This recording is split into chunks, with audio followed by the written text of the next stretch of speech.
Quando dois ou três estiverem reunidos em meu nome, eu aí estarei no meio deles. Sejam muito bem-vindos à Mesa com Jesus. Desta vez tenho comigo um convidado muito especial. Alguém com quem eu já queria conversar há muito tempo e tenho o prazer de que seja o quinto convidado aqui comigo. Padre Ricardo Figueiredo. Como está, Padre Ricardo? Bem, muito obrigado. Eu agradeço muito o convite, que é um gosto estar aqui hoje contigo, neste diálogo à Mesa com Jesus. Obrigado. E desde já quero-vos pedir que, se gostarem deste tipo de conteúdo, subscrevam, partilhem, deem o vosso gosto e comentem.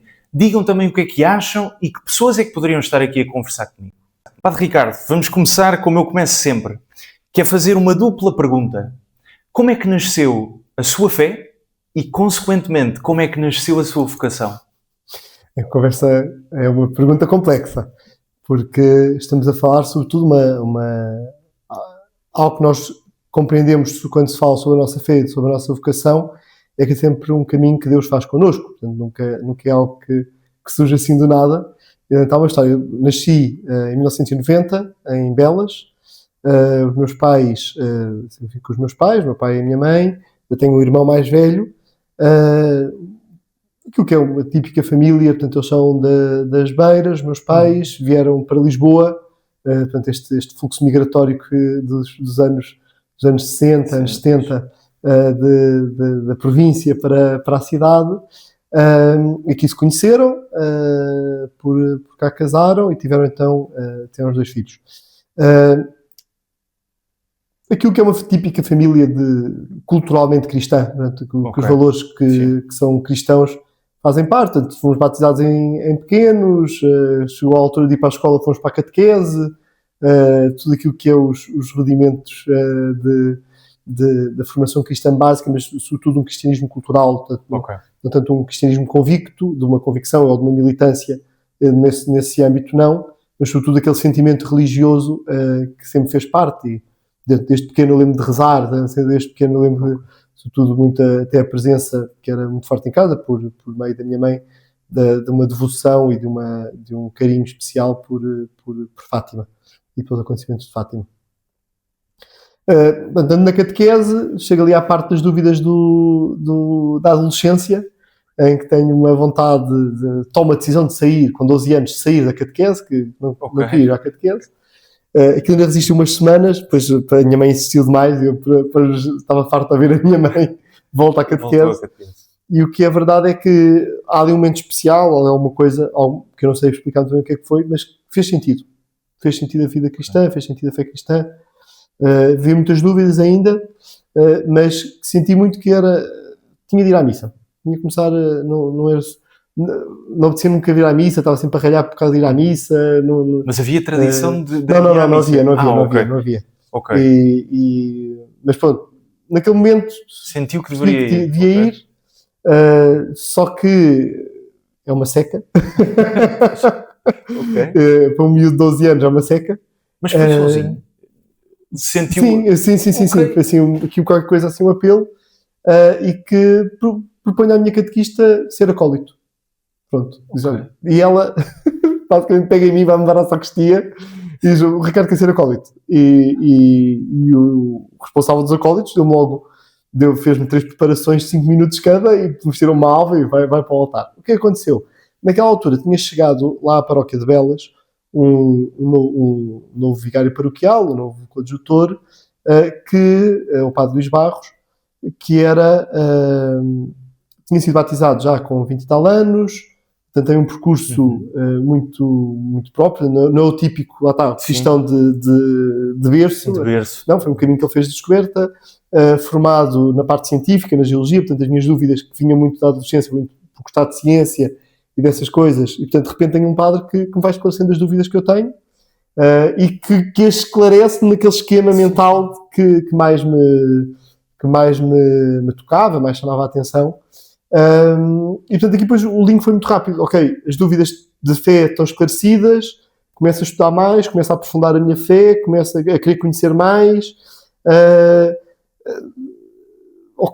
Deus existe, Deus ama-me, Deus tem um plano de salvação para mim, um plano de santidade, qual é ele? E há muito aqui uma resposta muito imediata, é ir para o seminário. Ok. Pronto. quer ser padre, não é? Quer ser padre. Surge assim uma coisa muito aos 15 anos. Portanto, eu entrei no seminário aos 15 anos, fiz o percurso normal, foi um percurso muito feliz de seminário menor, mas aos 18 anos, quando chegou a altura de ir para o seminário maior, volto a ter muitas dúvidas e decido sair do seminário também. Ok. Sempre que esmurro, e portanto, aí novamente contra a vontade até dos formadores, que eu não devia ser do seminário, que não fazia sentido, porque eu tinha sinais de que a minha vocação era para continuar no seminário. Mas eu bati com o pé, não, eu quero sair. Não, muitas dúvidas, muito querer conhecer o mundo e pronto, saio aos 18 anos do seminário, em que passo 3 anos fora do seminário. Foi um tempo também feliz deste embate com a realidade e que me ajudou a crescer muito e a amadurecer aquilo que era o meu caminho pessoal e a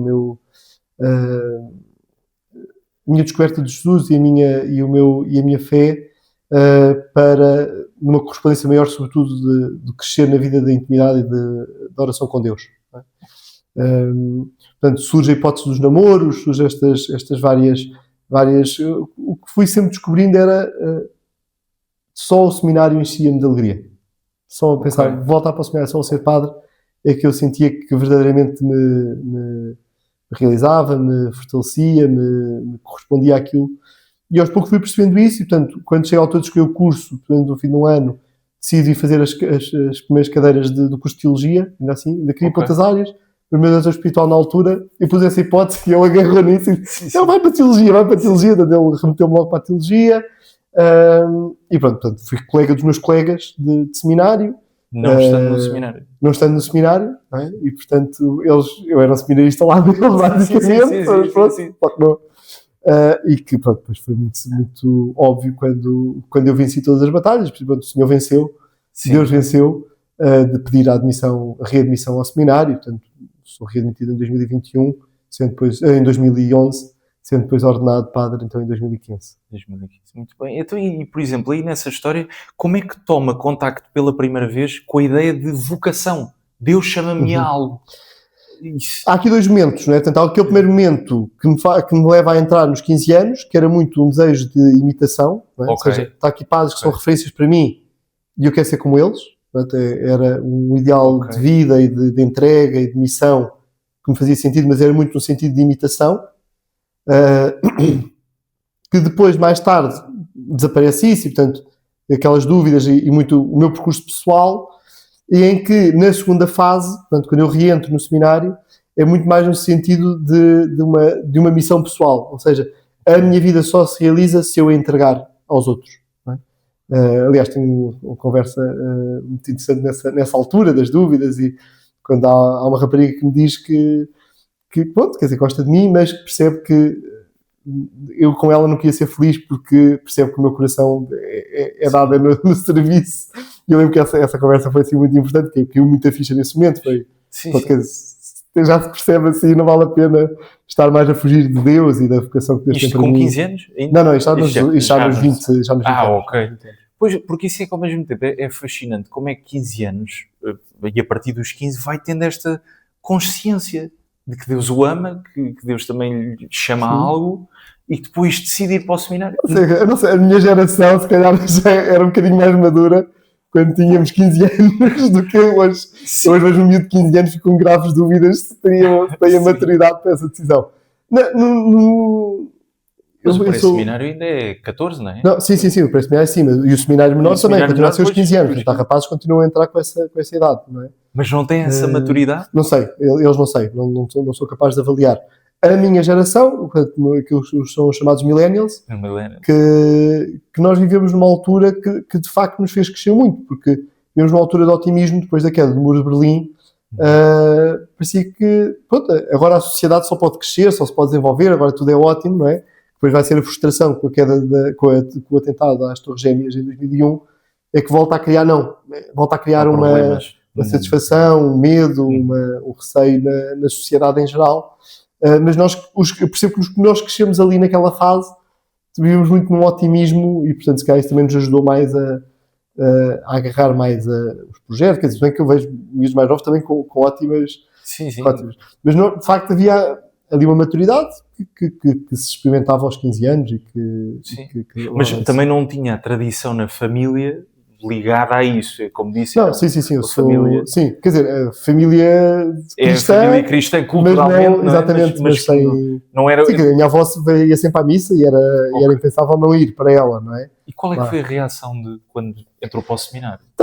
Na minha casa sempre fomos muito formados numa lógica de liberdade, não é? E, portanto, os meus pais não viam isso, quer dizer, sonhavam outras coisas para mim, mas se era o que eu queria, aceitam. Não, foi sempre uma lógica de liberdade.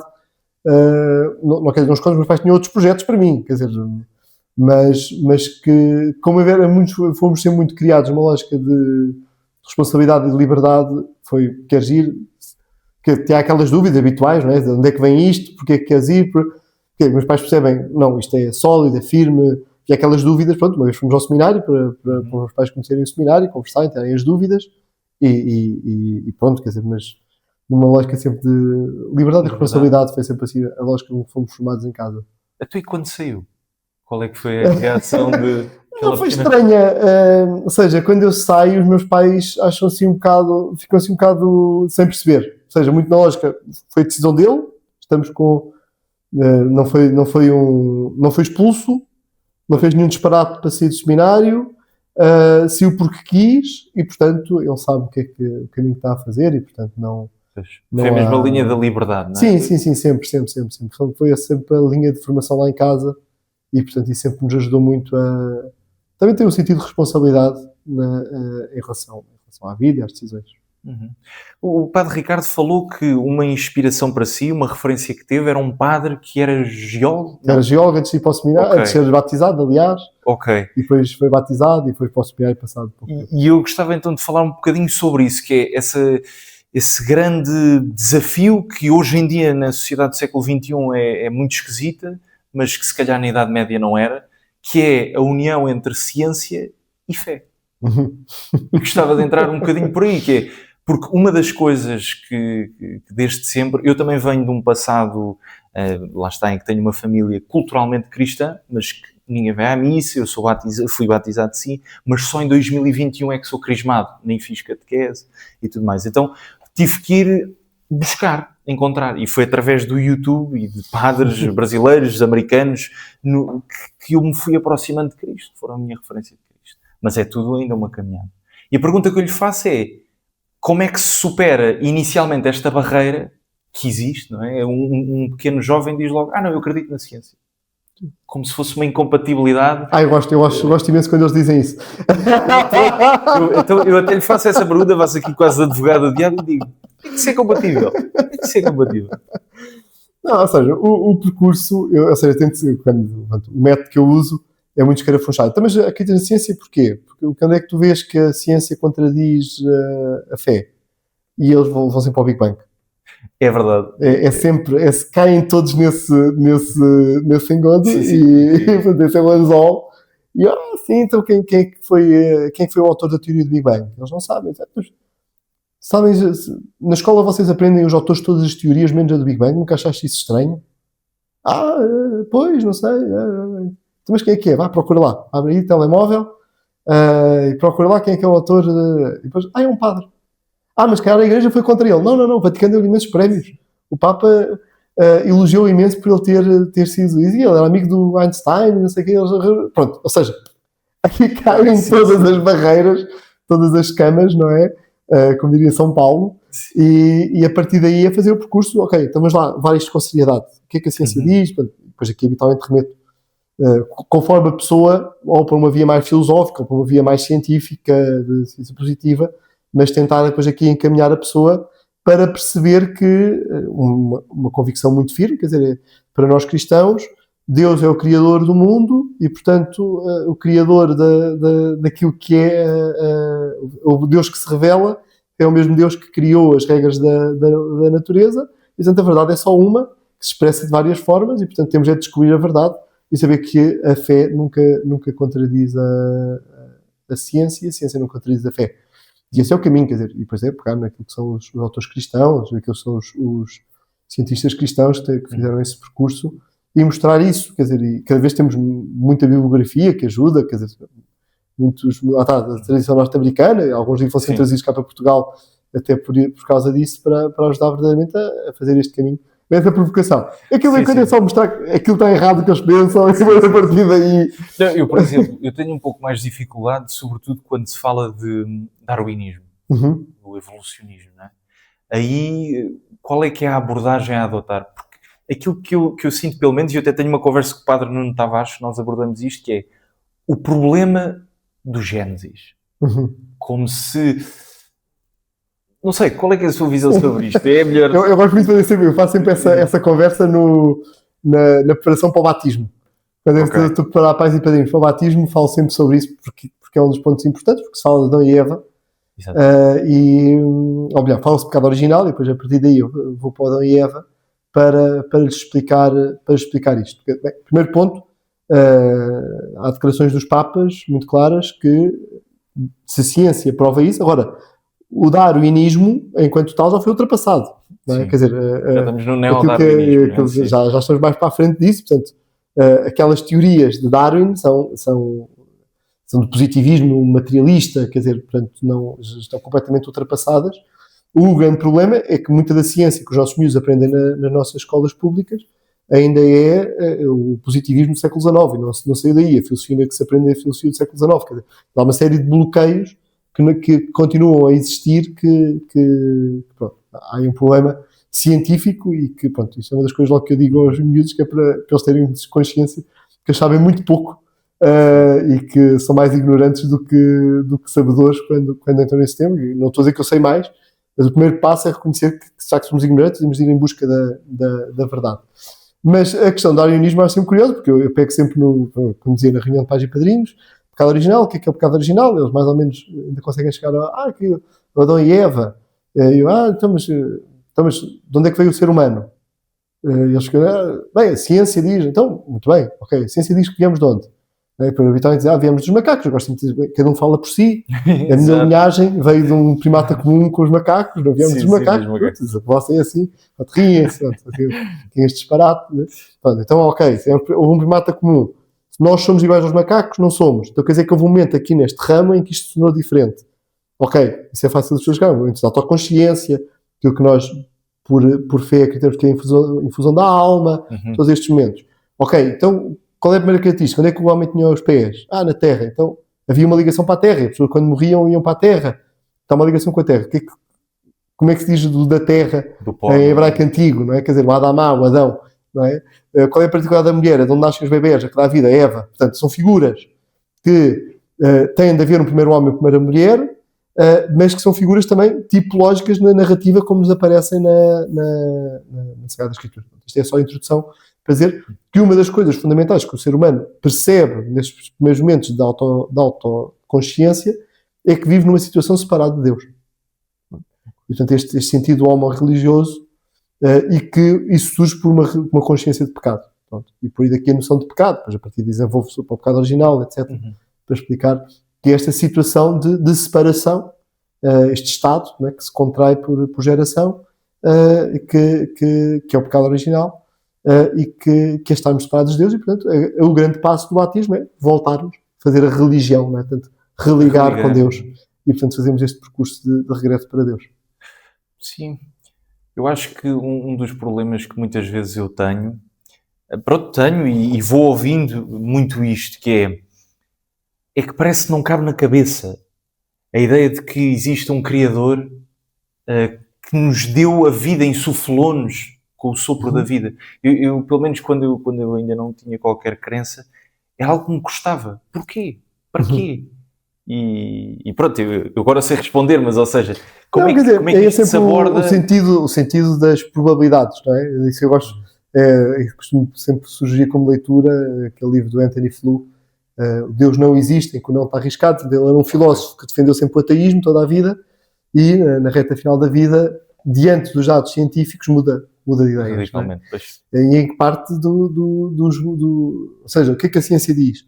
Quer dizer, o Big Bang tem essa velocidade certa para criar as constantes, para etc. Se tivesse sido mais devagar, tinha havido uma expansão, mas depois voltar a condição. Se tivesse sido mais rápido, tinha uma expansão que não tinha permitido a estabilização da matéria, quer dizer, uma série de coisas. Isto tudo, ou seja, Se isto é mentira, é muita mentira junta, não é? Quer dizer, tudo se deu certinho, não é? Ele usa uma imagem até engraçada, que era como pegar um saco de letras, atirar e achar que letras ao vento iam escrever o Evangelho de São João, de uma ponta à outra, não é? Quer dizer, quando um animal irracional nem consegue fazer a letra mais pequena, que é espaço, há espaço. Ele pega lá nos estudos com os macacos, etc. Portanto, como é que pode haver ordem e não haver, não é? Portanto, este conjunto, depois vamos para aquilo que depois o Papa Leão até vai declarar o doutor da Igreja, o Newman, que foi quem desenvolveu muito isto do ponto de vista da ligação entre a consciência e este passo da fé no sentido ilativo, na gramática do assentimento, que é tudo aponta para aqui. Ou seja, sendo honestos intelectualmente, temos por hipótese de, em última análise, não ser assim. Quer dizer, mas como nós temos por essa hipótese em relação a tudo na nossa vida, não é?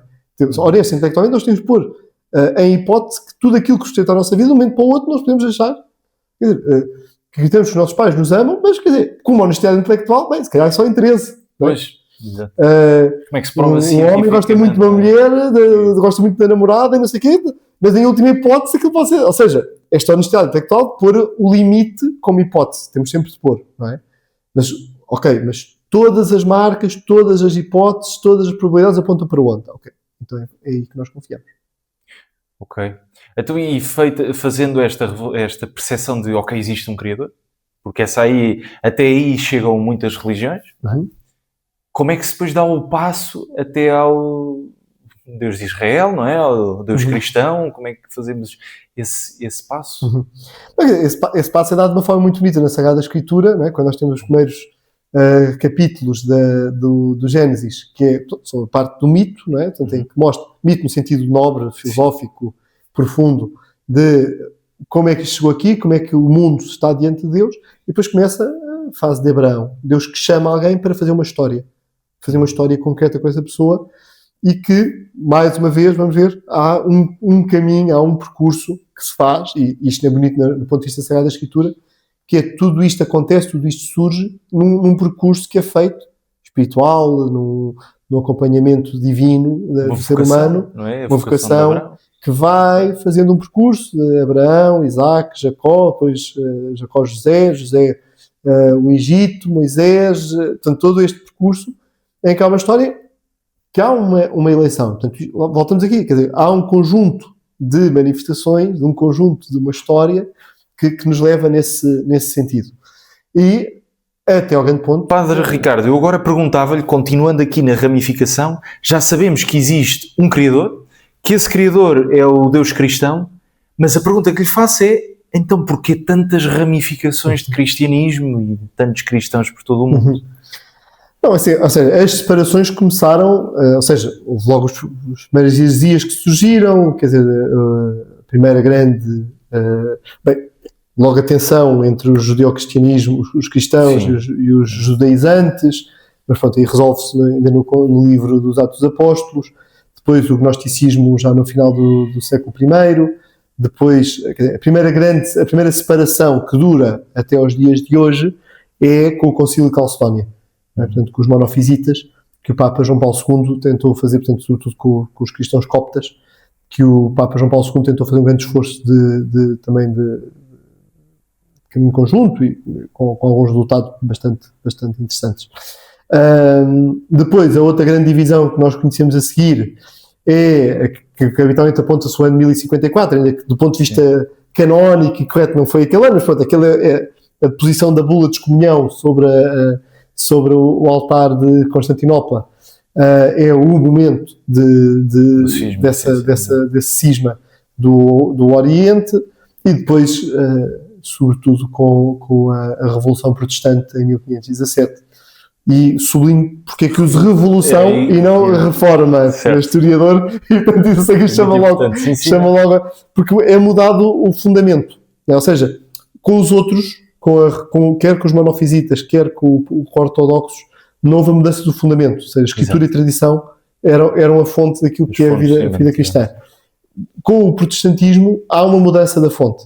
Não é? Portanto, e essa mudança da fonte, por isso eu não consigo dizer que é uma reforma, é a reforma de Trento. Há uma Trento é que faz uma reforma. É? Há uma ruptura. Com Lutero há uma ruptura e uma revolução, e portanto eles querem mudar o fundamento e mudam, verdadeiramente. E, portanto, a questão depois está aí neste encontro, ou seja, qual é a única igreja que mantém uma linha ininterrupta com a origem? Não é? A Igreja Católica é a única que vai sempre reivindicar isso. Não é? E até, de certo ponto de vista, da sua liberdade que se baseia nisto. Não é? A liberdade da Igreja Católica, por exemplo, mesmo a Igreja Ortodoxa, ficaram muito igrejas nacionais.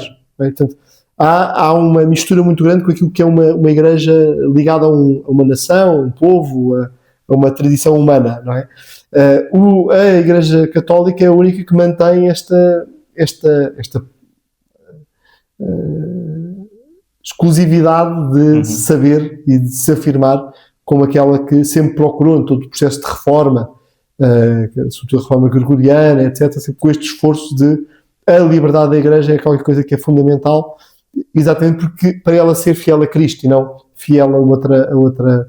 Sim, e este é depois o desafio que é feito à pessoa, que é, ok, então qual é a igreja em que tu estás? Não é? Qual é a família a que tu pertences? Não é? Como é que tu és pertença aqui? E aqui então depois as grandes questões sobre as várias igrejas. Pois aí um dos problemas que surge, eu vou conversando com protestantes e eles dizem que não, eu pertenço à Igreja de Cristo.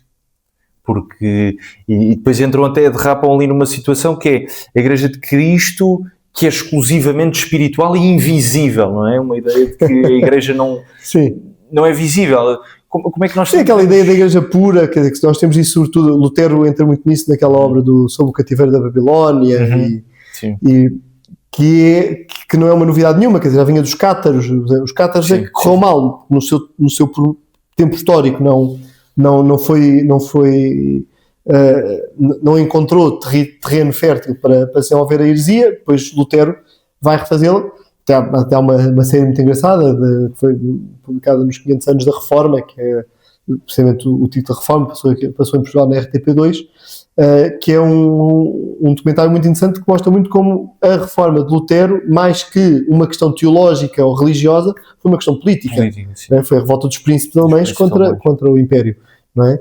E, portanto, esta questão política que aqui se mexe, vai-se pôr então aí a quem vem daí dessa tradição, que era então, qual é a tua legitimidade e depois perguntar a tua Bíblia de onde é que veio, não é? De onde é que surge, quer dizer, porque é muito fácil dizer, nos últimos 500 anos está bem, com a imprensa, com o Gutenberg, etc. É fácil. É muito fácil dizer que tens uma Bíblia, mas até aí quem é que a guardou? Quem é que a transmitiu? Aquilo que está escrito na Bíblia é a história nasce dos acontecimentos concretos de um povo que transmitiram antes de escrever. Portanto, há uma tradição que é anterior à própria redação. E essa tradição, que para nós católicos tem um sentido muito forte a palavra tradição, que nós defendemos e que mostra a complexidade daquilo que é a fé católica. Preciso que a fé católica parece sempre como algo complexo. Como é que se explica, por exemplo, isso da tradição? Para não também resvalar para tradições. A tradição não é a mesma coisa que as tradições. Exatamente, não é? sim. O Congar tinha essa obra de tradição e tradições exatamente para fazer essa distinção. É que a tradição é de conteúdo divino, né? Ou seja, aquilo que o próprio Jesus Cristo transmitiu como estrutural para a vida da Igreja. E que a Igreja, e que mais que algo que nós hoje vivemos uma época que pede conhecimento é só aquilo que se tem do ponto de vista intelectualista, não é intelectual, só aquilo que nós somos teorético, isso é que é a verdade, não é? Mas a verdade é muito mais que isso, a verdade é uma fidelidade, e aqui o sentido da verdade entre o sentido grego da aletheia, que é o que não se esquece, e o sentido da emuná, o sentido hebraico que vai dar a nossa palavra amen, que é confio, é uma confiança que nasce de uma relação, mostra que a verdade tem de ser muito mais apenas que um conteúdo teórico que nós podemos pôr num livro, e é uma estrutura que nos envolve e que diz muito mais daquilo da nossa pertença, não é? E é isso que é a Igreja Católica, não é? Ou seja, aquilo que são as práticas da Igreja, as tradições muitas vezes aparecem também como uma estrutura que guarda algo mais profundo, que é esta grande tradição que a Igreja se sabe sempre fiel e que vem do exemplo de Cristo e dos apóstolos. Se Cristo e os apóstolos fizeram assim, a Igreja não pode mudar. Ou seja, isto vem da tradição, mas que remete sempre a algo que Cristo transmitiu e que é válido porque foi Cristo que transmitiu. Este é outros grandes pontos. O problema hoje em dia, mesmo por vezes para muitos cristãos, é que caem muito novamente num arianismo, que Jesus não é Deus e portanto nós podemos mudar e podemos pôr e dispor. Para nós católicos é muito claro que se Jesus é Deus, há aqui o que nós chamamos em teologia o universal concreto, portanto há uma determinação, aquele concreto de Jesus Cristo, a pessoa de Jesus Cristo que viveu no primeiro século, que foi julgado para ser o seu Pôncio Pilato, não é? Pôncio Pilato é tão importante estar no credo, não é? Porque situa historicamente este acontecimento e esta pessoa concreta, também, ele morreu mesmo, não é? Esta pessoa concreta, aquilo que ele disse, aquilo que ele fez, ultrapassa apenas aquela materialidade daquele momento e é válida para todas as épocas, para todos os tempos, para todas as culturas. E esta é a convicção profunda do catolicismo. E isto é o verdadeiro sentido da tradição. Não é? É esta universalidade, portanto, daí a importância da catolicidade da Igreja, que é, vemos a Igreja Católica como apenas uma determinação de uma confissão religiosa, mas para nós, católica, é mais que isso, mais que delimitar, é a qualidade própria da Igreja, que é esta capacidade de, como cristão, tem sempre esta convicção profunda de que a fé cristã é para todos. Citando o Papa Francisco, todos. Então, e pronto, e mesmo para terminar então estas ramificações todas, porquê católica romana? Porque os ortodoxos também acreditam, creio eu, o ser apostólica, não é? Sim. E o ser católica. E católica também, e os protestantes também. Sim. Não. Ou seja, o Karl Barth, etc., tem a reflexão. O Karl Barth é o grande teólogo do protestante do século XX. Ok. É a grande figura, tem uma obra bastante extensa, que é a Religião Dogmática Eclesial, que é a grande obra de referência para a teologia protestante, e eles comentam o ser católica. Os anglicanos reclamam o ser católica, como qualidade. Não é? Como qualidade. Isso nós vemos muitas vezes em várias. A nossa questão é que, para nós católicos, nós vivemos sempre numa dimensão de tensão. Tá bem? Está em toda a estrutura da nossa fé católica. Jesus Cristo, verdadeiro Deus, verdadeiro homem. Nossa Senhora, Virgem e Mãe. A Eucaristia, vemos o pão e o corpo de Cristo. A Igreja Santa, constituída por membros pecadores. Aquilo que nós chamamos depois de analogia entis, ou seja, esta estrutura de polos contrários, mas que se harmonizam na fé católica, aponta também para isto. Uma Igreja católica, portanto uma Igreja universal para todo o mundo, mas que tem aquela Igreja que preside na caridade, que é a Igreja de Roma, que desde o princípio é reconhecida pelos textos mais antigos, aquela que preside na caridade, como a expressão, porque é aquela Igreja onde Pedro testemunhou a fé e confessou a fé, sendo morto a testemunhar a fé. E Paulo também? Paulo também, mas a referência é Pedro, até de forma particular, porque o Papa é chamado sempre o sucessor de Pedro. A referência a Roma é a referência a Pedro, e portanto a referência ao Papa, e essa referência romana é que mostra-nos que também no âmbito da fé conseguimos ser concretos, específicos, também naquilo que é, quando há dúvidas, vamos a Roma. Claro.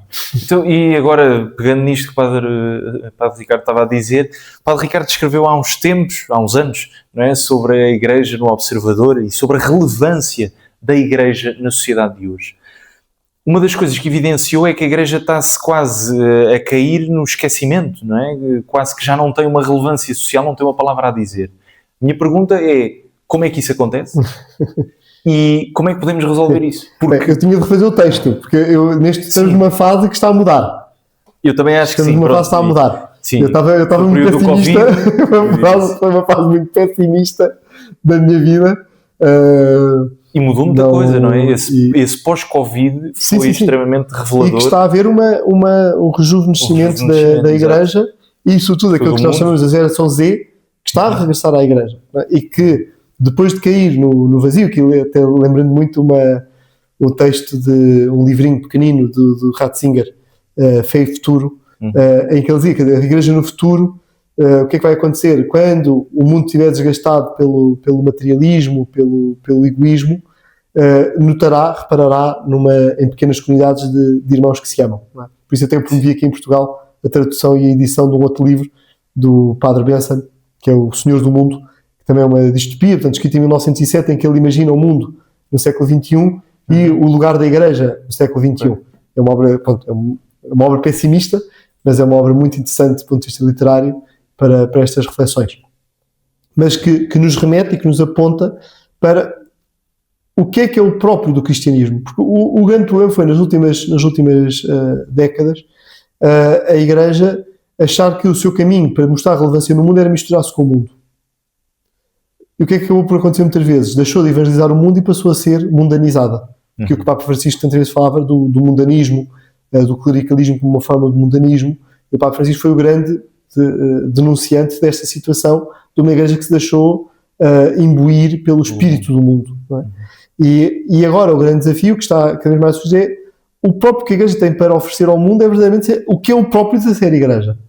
E é isso que a Igreja, que o mundo quer. Eu noto, quer dizer, como diretor de comunicação, às vezes acontece-me isto, as pessoas, quando uma televisão me chama para comentar um assunto, não quer um político, não quer um sociólogo, não quer um padre. E um padre que dê a perspectiva de padre e que seja totalmente padre na forma de falar, na forma de estar e nas opiniões que emite para ajudar a ler com a validade que essa perspectiva tem. Daqui depois entra a questão de qual é a pertinência da teologia, como é que aquela consciência que havia, sobre mais daqui, que se sintetizou muito bem, da teologia com uma sabedoria, como é que tudo isto ajuda a uma narrativa no mundo e a Igreja voltar a ter o seu lugar. Ainda que muita gente acha que a Igreja já não tem lugar. Bem, podem achar à vontade, a Igreja tem. A Igreja está cá e nós temos de ter esta presença da Igreja. De aqui chama muita atenção, é muito fácil os leigos acharem que isso é para os padres, mas quer dizer, tem de ser para todos, não é? E os leigos têm aqui um papel muito importante porque vão onde os padres não vão. Sim, mas tenho que admitir que, de facto, na Europa parece que o cristianismo já está de tal forma enraizado que deixa de ser apetecível, não acha? Eu acho que de onde está a haver um grande revivalismo é até de sítios que não são tão tradicionalmente católicos. Está a começar a acontecer agora na Europa. Está a começar a haver agora na Europa, não é? E o grande sinal disso é todo o entusiasmo que há dos jovens em torno do Carlo Acutis. Ok. Que é alguém que mostra que é possível viver de outra forma e que viveu de outra forma esta época, este ambiente social, cultural, tecnológico, não é? E que, portanto, há outro caminho a acontecer, outro caminho. Claro, há muitos preconceitos em relação à Igreja, mas isso vale sempre aquele princípio do Fulton Sheen que dizia: muitos odeiam a Igreja por aquilo que pensam que ela é, muitos milhões odeiam a Igreja por aquilo que pensam que a Igreja é, muito poucos odeiam a Igreja por aquilo que ela é realmente. E a Igreja Católica vive constantemente, está sempre sob suspeita, é sempre a que as pessoas desconfiam da Igreja, não de inocência, nunca há presunção de inocência em relação à Igreja, em relação aos padres, etc. E portanto, é o tempo que nós vivemos, mas não deixa de ser curioso porque é que a Igreja provoca isso. Não é? É que o mundo tem falta da Igreja, sente essa falta, não é? E o mundo espera que a Igreja esteja presente e fale, ainda que depois um complexo de Édipo Freud explicaria isto, certamente. Exato. Pronto, olha, e Padre Ricardo, para terminar, a pergunta que eu faço sempre a todos os meus convidados é: santo preferido e porquê? E não pode ser Carlo Acutis. Não, primeiro Nossa Senhora, São José... Isso, claro. Não, ou seja, mas o santo assim com quem mais peça intercessão e que com mais conto há muito tempo e que tem um carinho muito especial é São Tomás de Aquino. Okay. E portanto voltar sempre aos textos dele, voltar àquela vitalidade. A minha tese de mestrado foi sobre São Tomás de Aquino, e portanto regressar sempre àquilo que significa São Tomás de Aquino é sempre o grande desafio, santo com quem conto muito com a sua intercessão, porque eu tenho uma amizade espiritual e que ajuda muito a viver a fé e tudo aquela inquietação, e peço muito ter sempre esta inquietação de São Tomás de Aquino, aquela inquietação pela verdade, não é? Nunca estar satisfeito com o que já tem, sempre buscar mais, e aquilo que era aquela pergunta que São Tomás de Aquino colocava com 5 anos: quem é Deus? E curioso, o último escrito uma carta que ele escreve a um monge em janeiro de 1274 é novamente sobre quem é Deus, e tanto ser totalmente este estar mergulhado em Deus, que é o que São Tomás de Aquino nos testemunha e que tem de ser a nossa vida também. E precisamos, se calhar, de voltar a estudar o tomismo, que se calhar foi um bocadinho... Voltar a estudar São Tomás de Aquino. São Tomás de Aquino, ok. Está bem. Pronto. Está certo. Porque o tomismo, de vez em quando, Pode falhar. entra Mas então e o neotomismo, muitas vezes criaram uma máquina que funciona bem, mas que esmaga muita coisa da complexidade. Estudar, nós encontramos em São Tomás de Aquino nos textos dele. E aqui sempre o desafio, foi o que eu aceitei na minha tese de mestrado. Suma é um texto que ele fez para os alunos. O que nós encontramos a grande vitalidade de São Tomás de Aquino é nos comentários às cartas de São Paulo, sobretudo a carta aos Romanos, aos Evangelhos, sobretudo a São João, os textos filosóficos, nas questões disputadas. É aí que nós encontramos um grande pulso e vitalidade de São Tomás de Aquino, esse é o grande desafio a ir a São Tomás de Aquino. Isso. Então, e fica o desafio. Olha, muito obrigado, Padre Ricardo, gostei imenso desta conversa e isto acho que é muito importante. E boa missão evangelizar este continente digital. Obrigado. Quero-vos agradecer também a vós, espero que vocês tenham gostado. Se gostaram, novamente, deixem um comentário, um like e subscrevam. E digam até quem é que poderia também estar aqui a conversar comigo. Um grande abraço. Obrigado.